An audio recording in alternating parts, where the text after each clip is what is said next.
Rolling back to the summer of 2005, I'm the new VP of marketing for a video software company. We are the leader in our market. Everything is doing great.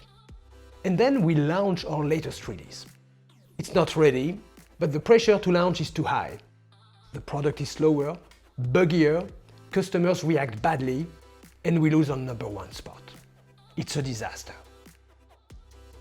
Although we ended up releasing a few updates that improved the situation, we never really recovered from it. Stepping back, I realized that the major mistake we made was that we fell in love with our problems, not with our customer problems. We believed we had to make our software future-proof, and we built that version on a new architecture. It was all fine, but the problem was that we did it at the expense of the customer experience.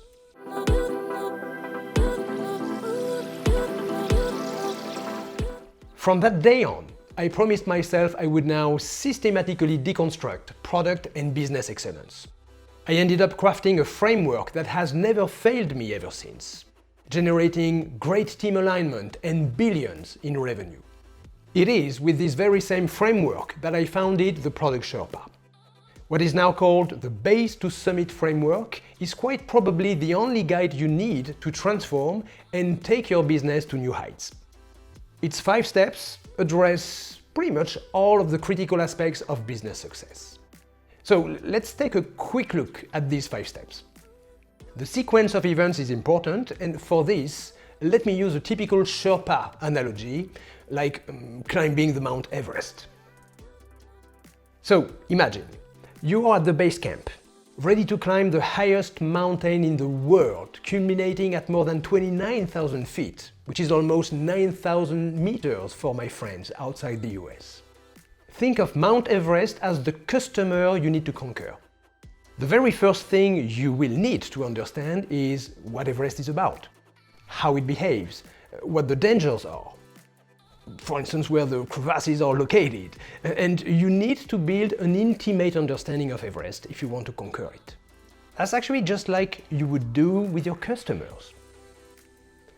So then, armed with the right understanding, you need to establish a realistic yet bold vision. It is your destination, like the top of the mountain, and the time frame, which is pretty much when you intend to hit the summit.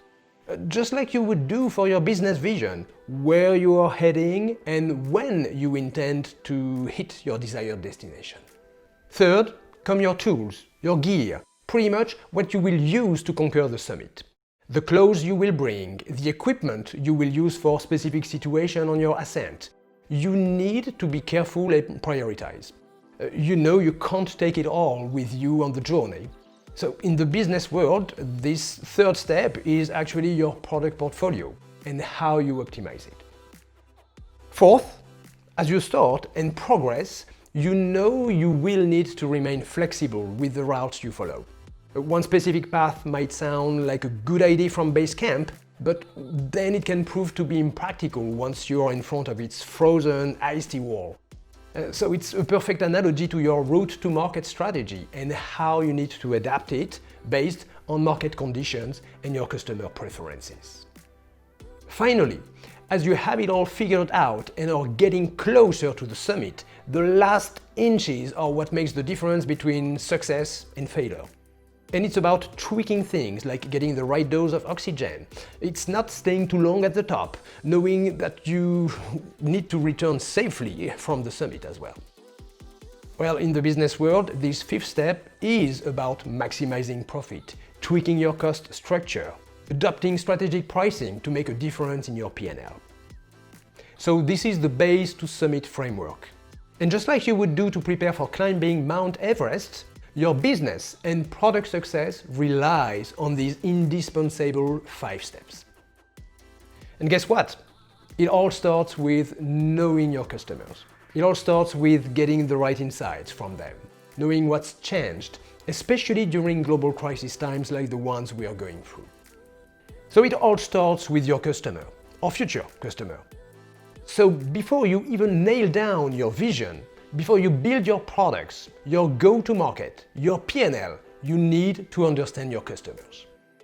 And if you do so, you're already better off than the vast majority of companies out there.